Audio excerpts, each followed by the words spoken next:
Well, good Friday, everybody. Hey, thank you for joining us today. New Hope Radio, coming away from our semi-luxurious studio of New Hope Christian Church. Swansea, Massachusetts. We're not far from you. And I'll tell you what, if you got some issues, we want to help you this Sunday right here at New Hope. We're going to talk about resentment and anger. Help, I'm resentful and angry. That's our message this Sunday. Need some help with that? Join us 9 and 11 a.m. 2 opportunities to be with us here, worship. Get some help if you're resentful and angry. Can't get to church? Stream us online, newhopecc.tv. Click Facebook or YouTube. We will be there on both channels. And by the way, we're coming your way on YouTube right now. Here for New Hope Radio, newhopecc.tv, click YouTube, as well as WARV 1590 AM dial, 92.7 FM dial as well. Got a good topic today. Today's kind of like a wake-up call topic. You know, it's one of those, hey, wake up. That's what we're going to talk about today. If you want to be part of the program, you can call us with a comment or a question, or you can text it in as well, 508-496-9368 is your dime, 508-496-9368. Give it a shot. Let's see what you got to say today.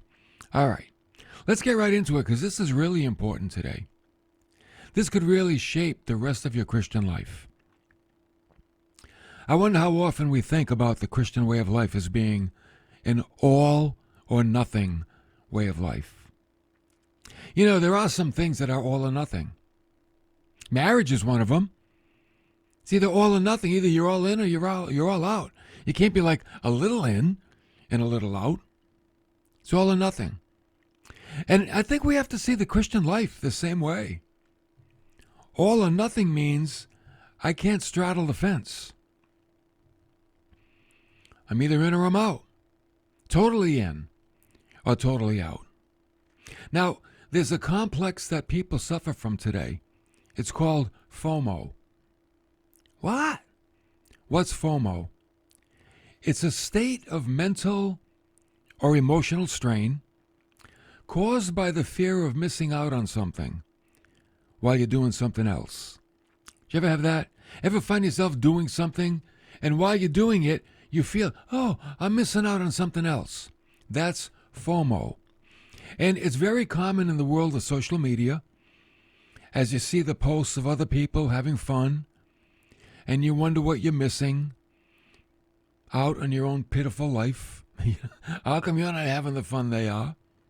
Some examples of FOMO: practicing the piano while your friends are out partying, wondering what you're missing. Helping a friend move while everybody else is at the beach, right? Wondering what you're missing. So today we're going to take a look at how to combat FOMO in the Christian way of life. We're going to address some things that Jesus said, because if Jesus said it, man, we better listen, wouldn't you say? And Jesus asked us the question, are you all in or all out? Or are you a little in and a little out? Have you ever convinced yourself that you don't have to give up something that clearly conflicts with your faith? Did you ever think of that? Like, well, I know this is in my life and it's not exactly the most Christian thing, but I kind of like it. I kind of like this thing. We call that compromise. Compromise works in the secular world. It works in politics. You have to compromise many times. But when it comes to God, we shouldn't be afraid, or we shouldn't put off the need to give our all. There's really no place for, okay, here it comes. I like this. There is no place for compromise in a love relationship. And that's whether it's love for your spouse or love for your God. There's no place for compromise. And when it comes to compromising with God, you know what we call that? being lukewarm. If you think you're a lukewarm Christian, or know someone that is, we're going to take a look today at 7 scriptures that will help you to see why there can be no in-between when it comes to loving God. You don't want that. I mean, would you want someone to love you halfway or all the way? It's a no-brainer. So let's take a look at 7 scriptures that have to do with loving God the way we should. Dangers, warnings against being lukewarm. Lukewarm, number 1, is distasteful to God. Jesus said to the Christians in Laodicea in Revelation 3:15, he said, I know your deeds, that you are neither cold nor hot. I wish you were cold or hot. So because you are lukewarm and neither hot nor cold, I'll spit you out of my mouth. Wow, that's rejection. Hot means for God. Cold means not for God. Jesus said, I'd rather have you either be for me or not for me. But lukewarm, that's like a little for and a little not. Better to be cold, he said, than lukewarm. Because then there's no mixed emotions anyway, and there's no compromised principles. When we're lukewarm, we're compromising our faith. So Jesus is saying that lukewarmness is distasteful to him. He doesn't like it. You know, here's a great example, right? Coffee. Some people, I understand, like coffee. I'm one of them. It's got to be either really hot or really cold. Either way is okay with me. But if it's been sitting around all day and it's not either hot or cold, it's like, you spit it out of your mouth. It's no good. Well, that lukewarm coffee is very emblematic of what the lukewarm Christian is to God. Don't like the taste. Okay, number 2. The love of God and the love of earthly things are incompatible. Did you know that? You can't love both? John tells us in 1 John 2:15, don't love the world, nor the things in the world. If anyone loves the world, here's what happens. The love of the Father is not in him. For all that is in the world, the lust of the flesh, the lust of the eyes, these are the things that get us in trouble, and the boastful pride of life, it's not from the Father. It's from the world. And what is the world? Satan's system. What does the world love? The world loves covetousness.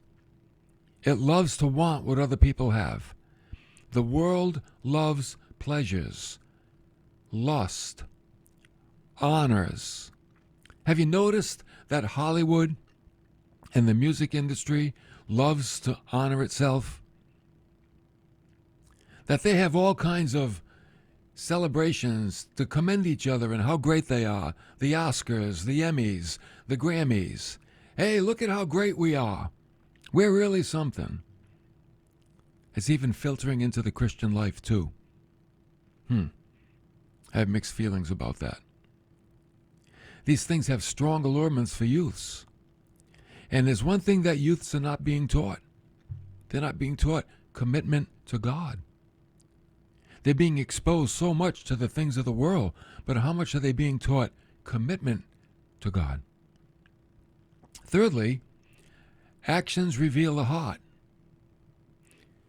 Titus 1:16. Here's a real sobering scripture. It's about believers, or so-called believers. They profess to know God, but by their deeds, they deny him. Wow. They say they know him, but the way they live shows that they don't. Being detestable and disobedient and worthless, man, wow, worthless for any good deed. They can't do anything good. You know what these people forget?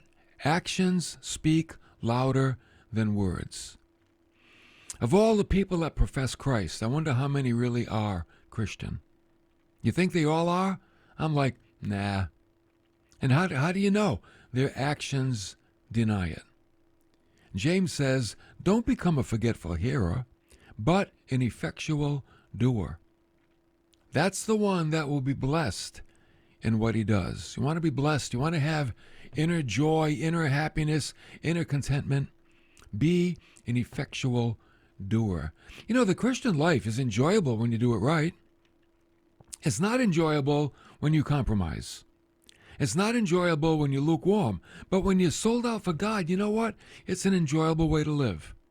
It really is. There's a lot of joy. There's a lot of fruit. There's a lot of rewards. And there is a way to be blessed in life by being uncompromisingly hot for God. You're hot for God.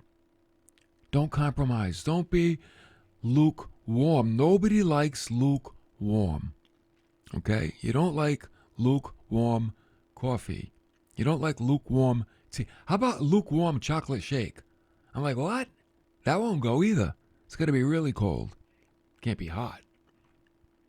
Number 4, you know, this is very scary. Sometimes I'm like, oh man, I hope this isn't me. There's going to be a surprising outcome for many people. And Jesus gives us a heads up. He's saying, listen, don't let this happen to you. Let me warn you now so you're not in this group.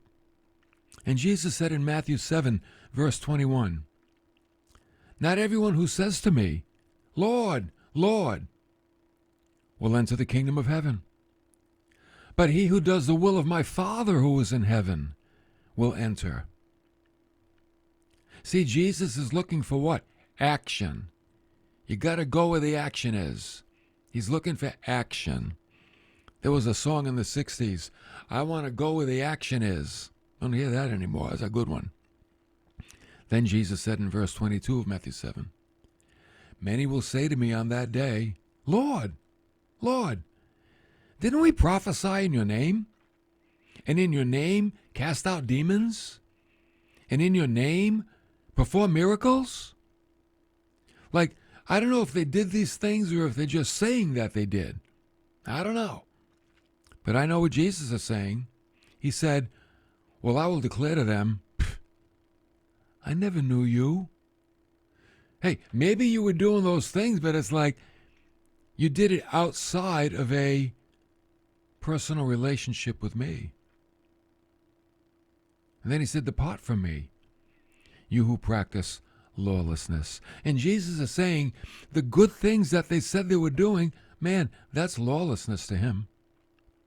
They're not that good. They're not that good at all. Why? Maybe they had one foot in the world. Maybe they had both feet in the world. See, Jesus is talking to people this way because he loves us. Oh, he doesn't want us to make the big mistake. Don't do it. Weigh everything. Weigh your motivations. Weigh your actions. Weigh everything you do. And weigh it in the balance of eternity. How will it affect eternity? Eternity will reveal the type of relationship we had with Christ here on the earth. And you know, we need to think about these things. We just can't drift off into la-la land and, oh, you know, I go to church, I'm okay. It's more than that. It's way more than that. Jesus said, enter through the narrow gate. For the gate is wide, and the way is broad that leads to destruction. It's not a good way. And many go that way. It's like, what? The majority of people, they're going down the wrong road. They're going through the wrong gate. That's sad. We don't like that.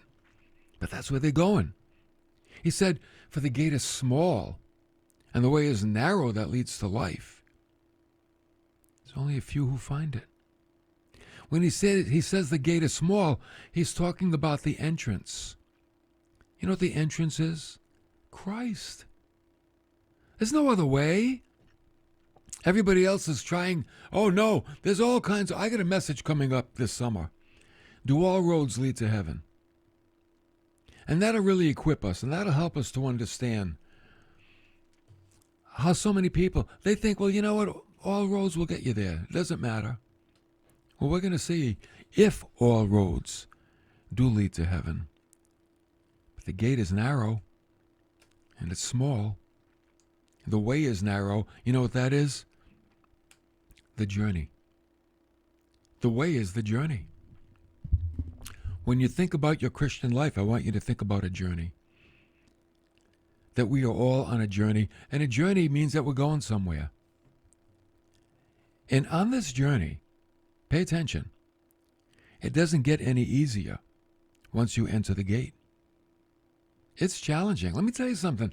The Christian life is not for wimps. It's not. The Christian life is the most challenging thing you'll ever do. It requires discipline. It requires bringing your body under subjection, like Paul said. Making everything count. Making your life count. We talked previously about the spirit warring against the flesh and the flesh warring against the spirit. Man, that's that battle, isn't it?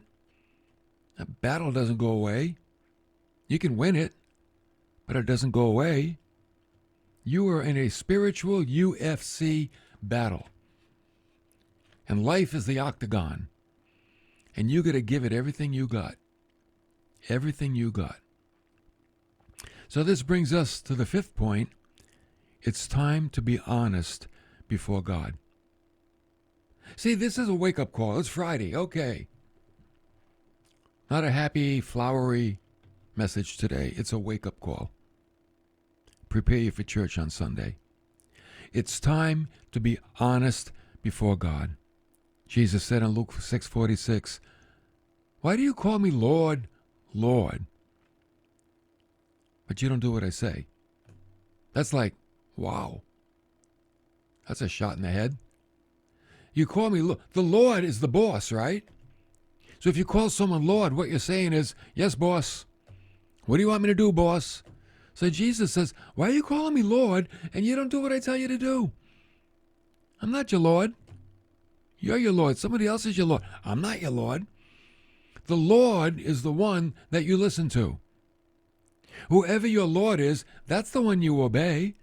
Jesus doesn't say, he doesn't say, I'm everybody's Lord. He's only the Lord of those who obey him. Wow. This road's getting narrower and narrower, isn't it? One guy, his name is John Gill, he said, such words in their mouths would be of no use to them, since they neither did his Father's will. In other words, it doesn't mean anything to say, Lord, Lord, if you don't do the will of God. It doesn't mean anything to say, Jesus is my Lord, if you don't do the will of God. That's what he's saying. See, this is a wake-up call. It really is. The warnings of being lukewarm. I mean, nobody wants to be around lukewarm people. If you were a boss of a company, you wouldn't want your workers to be lukewarm and like, yeah, you know, we'll get there when we get there. We'll work when we feel like working. And we'll go home when we want. You'd be like, you're all fired. You want them to be committed and loyal to the company. So the company prospers and you know what? They will prosper too. In a marriage relationship, you don't want anybody lukewarm. You want them fired up, committed to the relationship, loyal. And so it is in our Christian life. Fired up for God, living for God, loyal to God, not lukewarm. Well, you know, I'm going to church on Sunday, but I'm going to the Foxy Lady on Saturday. What? I'm going to church on Sunday and I'm going to, I don't even know the name of that place, Foxwoods on Friday. What? You see, that's lukewarm. That's like 1 foot in the world, 1 foot. There are places Christians just shouldn't go. That's it. You just don't go. I don't go.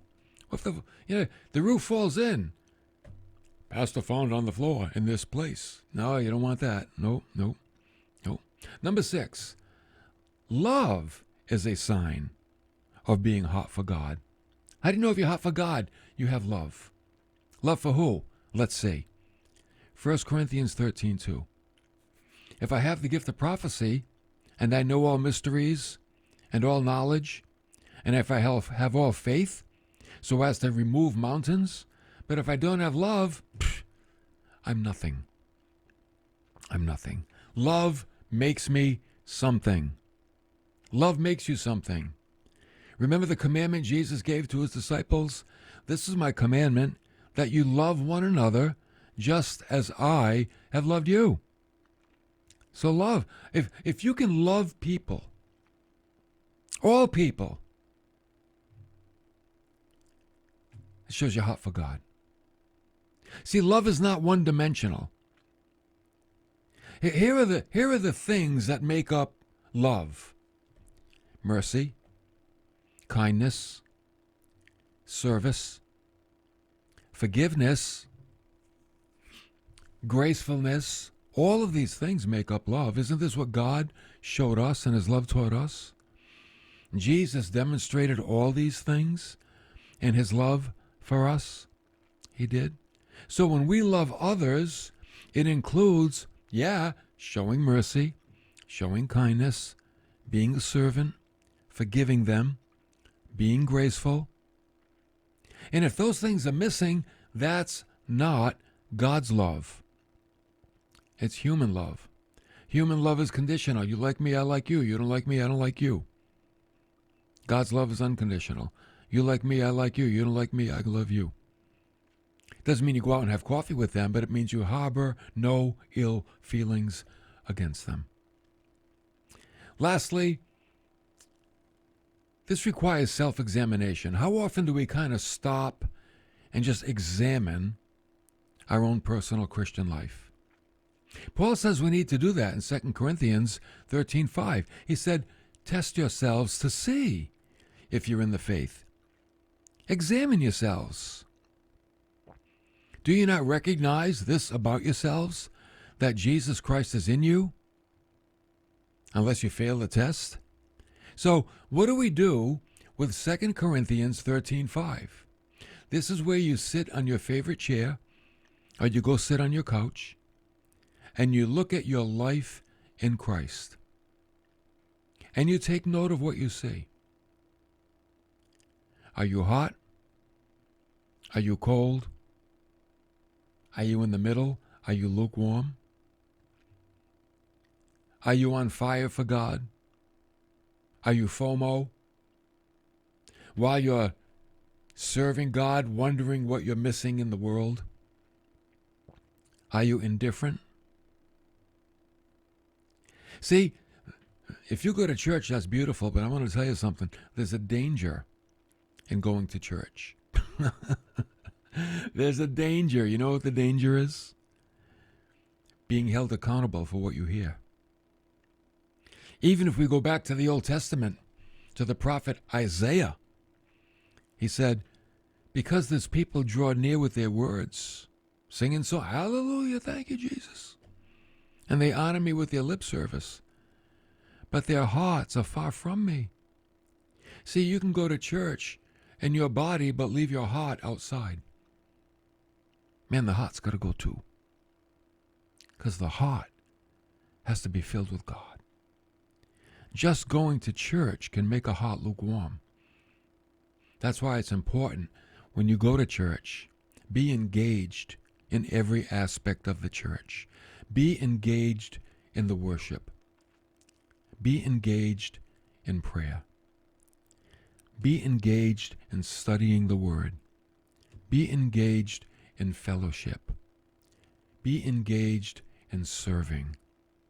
These are the things that keep you from going FOMO, that cause you to wonder what you're missing.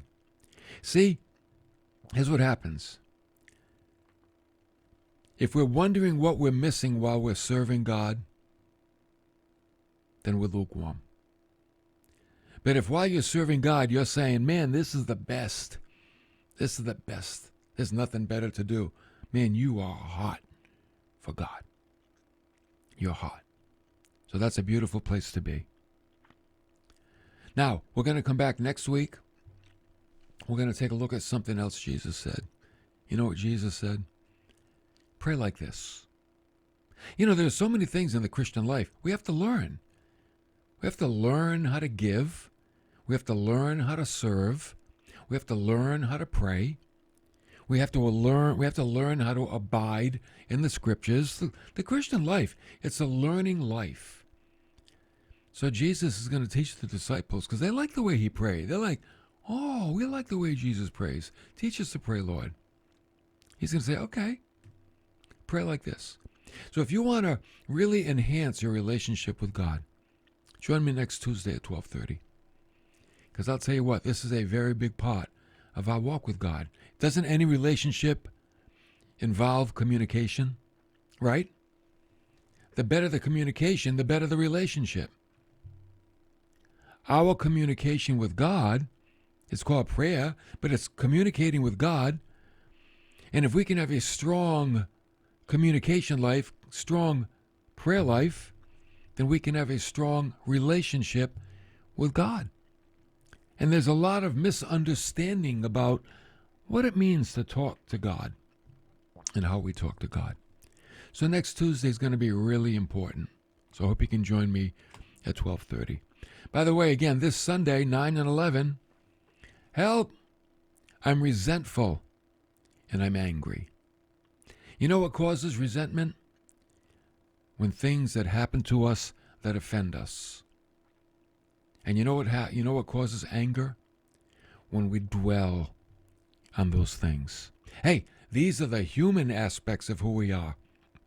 And we're not exempt. We're not exempt from it, but we have to learn to deal with it. And that's what we're going to talk about Sunday, how to deal with resentment and anger.